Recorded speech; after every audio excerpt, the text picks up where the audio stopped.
صحابہ کرام اللہ کے رسول کے پاس آتے تھے اور پوچھتے تھے یسألونک عن الأہلہ، اے اللہ کے رسول چاند جب نکلتا ہے تو پہلی تاریخ کو بالکل باریک رہتا ہے، ہلال جس کو کہا جاتا ہے، اور پھر وہ چاند کی مقدار آہستہ آہستہ روزانہ بڑھتی رہتی ہے، اور بڑھتے بڑھتے 14 کو بدر کامل بن جاتا ہے، اور پھر 15 کے بعد سے گھٹنا شروع ہو جاتا ہے، اور گھٹتے گھٹتے ایک دن ڈوب جاتا ہے، کبھی ایک دن ڈوبا رہتا ہے، کبھی 2 دن ڈوبا رہتا ہے، اور پھر اس کے بعد نکل آتا ہے۔ تو ان صحابہ کرام کے پوچھنے کا مقصد یہ تھا کہ چاند کے گھٹنے بڑھنے میں حکمت کیا ہے، مصلحت کیا ہے۔ وہ دور وہ تھا جو سائنسی ترقیات کا نہیں تھا، چند لوگ گنے چنے لوگ پڑھے لکھے تھے جو انگلیوں پہ گن لیے جاتے تھے۔ اب ان کے سامنے اگر چاند کے گھٹنے اور بڑھنے کی حکمت اور مصلحت بیان کی جاتی تو شاید وہ لوگ سمجھ نہ پاتے۔ تو اللہ نے جواب دیا کہ اے نبی کہہ دیجئے قل ہی مواقیت للناس والحج، اس چاند کی وجہ سے تم کو وقت کا پتہ چلتا ہے۔ رمضان کا مہینہ آ گیا، روزہ رکھنا ہے، محرم کا مہینہ آ گیا، عاشورہ کا روزہ رکھنا ہے، شب قدر آ گئی جس پہ قرآن کریم کا نزول ہوا ہے، اور تم کو یہ معلوم ہو جاتا ہے کہ ہم کو حج کب کرنا ہے۔ الحج اشہر معلومات، حج کے چند مہینے متعین ہیں، اور انہی مہینوں میں حج ہوتا ہے، بقیہ ایام میں نہیں ہوتا۔ کہنے کے لیے تو شوال، ذیقعدہ، ذی الحجہ، لیکن حج کے مناسک جو ہیں وہ ذی الحجہ کی 8 تاریخ سے لے کر 13 تاریخ تک تقریباً 5-6 دن ارکان حج کی مصروفیت کا وقت ہوتا ہے۔ بقیہ ایام تو سفر میں کٹتے ہیں، چاہے یہاں سے جائے مکہ، چاہے کہیں اور سے جائے۔ تو اللہ کہتے ہیں حج کے مہینے متعین ہے، کوئی آدمی سفر میں اگر حج کرنا جائے گا تو حج نہیں ہوگا، کوئی آدمی کسی اور مہینے میں جائے گا تو اس کا حج نہیں ہوگا۔ حج کے لیے مہینہ متعین ہے، اور جب تم چاند دیکھتے ہو تو پتہ چل جاتا ہے کہ یہ شوال کا چاند ہے، یہ ذیقعدہ کا چاند ہے، یہ ذی الحجہ کا چاند ہے۔ تو قرآن کی ان آیتوں سے پتہ چلتا ہے کہ 2 نظام ہیں، ایک شمسی اور ایک قمری۔ یوں تو دنیا جب سے آباد ہوئی ہے، حضرت آدم علیہ السلام آئے، ان کی اولاد آئی، دنیا بڑھتی رہی، ہر دور میں کسی نہ کسی واقعے کو وہ متعین کر کے اپنی تاریخ کا اجرا کیا کرتے تھے۔ حضرت آدم علیہ السلام دنیا میں جب آئے تو ان کی اولاد نے حبوط آدم کو، آدم کا اللہ کی طرف سے دنیا میں اتارا جانا، اس واقعے کو بنیاد بنایا۔ بعد میں حضرت نوح علیہ السلام کا زمانہ آیا، طوفان نوح آیا، ساری دنیا تباہ و برباد ہو گئی۔ حضرت نوح کے ماننے والے بچے تو لوگ طوفان نوح کو بنیاد بنا۔ حضرت ابراہیم علیہ السلام کا زمانہ آیا، آپ نے لوگوں کو سمجھایا، وحدانیت کی دعوت دی، لوگوں نے آپ کو جلانے کے لیے آگ کا انگارہ تیار کیا اور اس آگ میں پھینک دیا، اور اللہ نے حضرت ابراہیم علیہ السلام کو بچا لیا۔ یا نار کونی بردا وسلاما علی ابراہیم۔ لوگ حضرت ابراہیم کے واقعے کو اپنی تاریخ متعین کیا کرتے تھے۔ اللہ کے رسول کے آنے کے سے پہلے عرب کے لوگ اصحاب فیل کے واقعے کو کیا ہے بنیاد بناتے تھے کہ عام الفیل سے پہلے یا عام الفیل کے اتنے بعد یہ واقعہ ہوا۔ ہم لوگوں کے یہاں بھی کبھی کبھی ہوتا ہے کہ یہ لڑکا آپ کا کب پیدا ہوا؟ جب سیلاب آیا تھا۔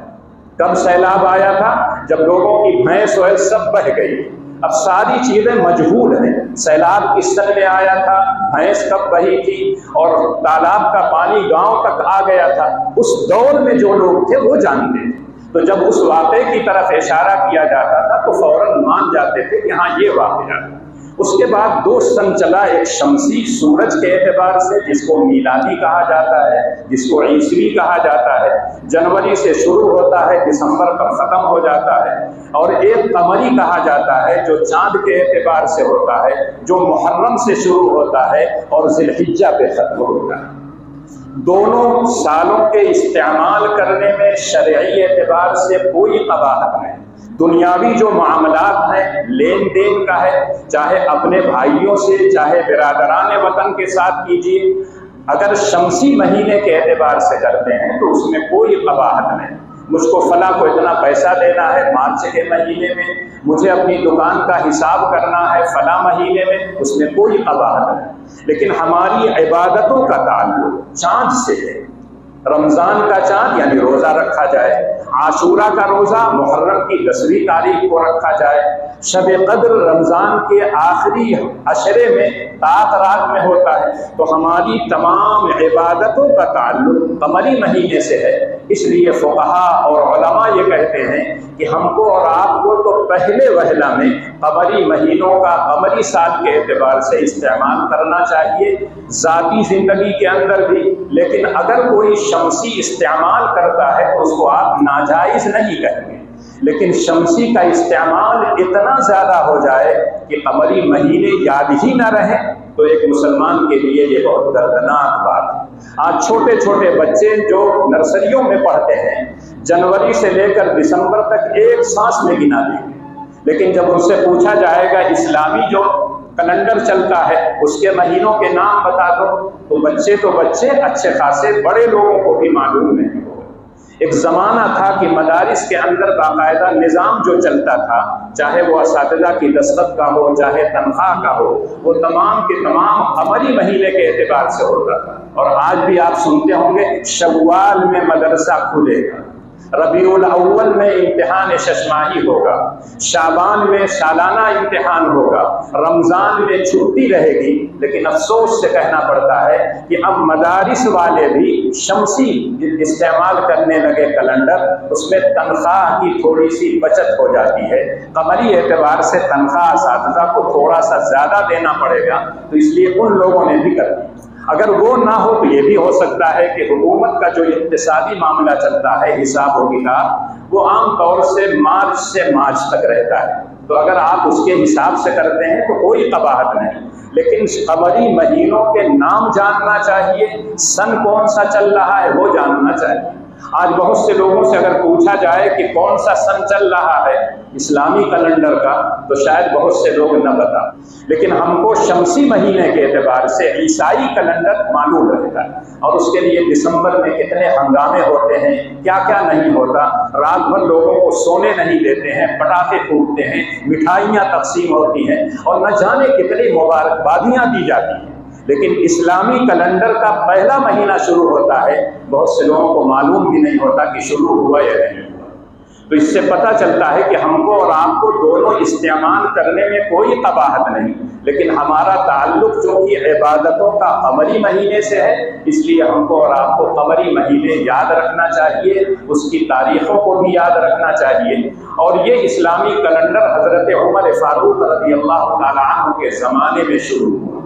حضرت عمر رضی اللہ تعالیٰ عنہ کے ایک گورنر تھے ابو موسیٰ اشعری رضی اللہ تعالیٰ عنہ، انہوں نے ایک خط لکھا امیر المومنین حضرت عمر رضی اللہ تعالیٰ عنہ کے پاس کہ آپ کے خطوط آتے ہیں، آپ کی طرف سے احکامات آتے ہیں، لیکن اس پر کوئی تاریخ نہیں لکھی رہتی۔ اگر آپ تاریخ لکھ دیا کریں تو ہمارے لیے وہ ریکارڈ رہے گا، اچھا رہے گا، ہم کو معلوم ہوگا فلاں تاریخ میں یہ آرڈر آیا۔ حضرت عمر رضی اللہ تعالیٰ عنہ نے اس وقت صحابہ کو بلایا، جس میں بڑے بڑے صحابہ بھی آئے، حضرت علی، حضرت عثمان غنی اور دوسرے صحابہ، اور یہ ہوا کہ ہم لوگ اپنا اسلامی کیلنڈر اگر بنائیں تو کس واقعے کو بنیاد بنائیں۔ اس میں مختلف رائیں آئیں۔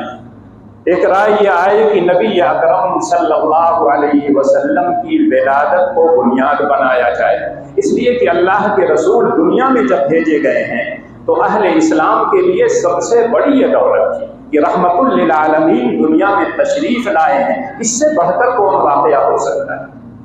بعض لوگوں نے کہا کہ اللہ کے رسول کو جب 40 سال کے بعد نبوت ملی ہے، یہ واقعہ امت مسلمہ پر بہت بڑا اللہ کا احسان ہے، جس کو خود اللہ نے کہا لقد من اللہ علی المؤمنین اذ بعث فیہم رسولا منہم یتلو علیہم آیاتہ ویزکیہم ویعلمہم الکتاب والحکمہ۔ اللہ نے امت مسلمہ پر بہت بڑا احسان کیا ہے، ایک ایسے رسول کو بھیجا جس کی یہ ذمہ داری ہے تلاوت آیات، تعلیم کتاب و حکمت اور تزکیہ نفس۔ یقینی طور پر نبوت ایک بہت اہم واقعہ ہے، اس کو ابتدا میں مان لیا جائے۔ کچھ لوگوں نے کہا کہ نہیں، نبی اکرم صلی اللہ علیہ وسلم جب دنیا سے تشریف لے گئے، امت مسلمہ کے لیے بڑے خسارے کا دن تھا۔ اللہ کے رسول کی جدائی وہ لوگ برداشت نہیں کر پا رہے تھے۔ اس واقعے کو اگر بنیاد بنایا جائے، کسی نے کہا فتح مکہ کو، جس کے بعد اسلام کو شان و شوکت ملی ہے، کسی نے کسی اور واقعے کا تذکرہ کیا، سب حضرت عمر رضی اللہ تعالیٰ عنہ سب کی بات سنتے رہے۔ اس کے بعد ایک صاحب نے تذکرہ کیا کہ اللہ کے رسول صلی اللہ علیہ وسلم نے جب مکہ مکرمہ سے ہجرت کی ہے مدینہ طیبہ، وہ واقعہ اتنا اہم تھا، اسلام کے لیے بہت اہم موڑ تھا، تو طے ہوا کہ ہجرت کے واقعے کو موڑ بنا کر اسلامی کیلنڈر کی ابتدا کی جائے۔ اب طے ہوا کہ کون سا مہینہ،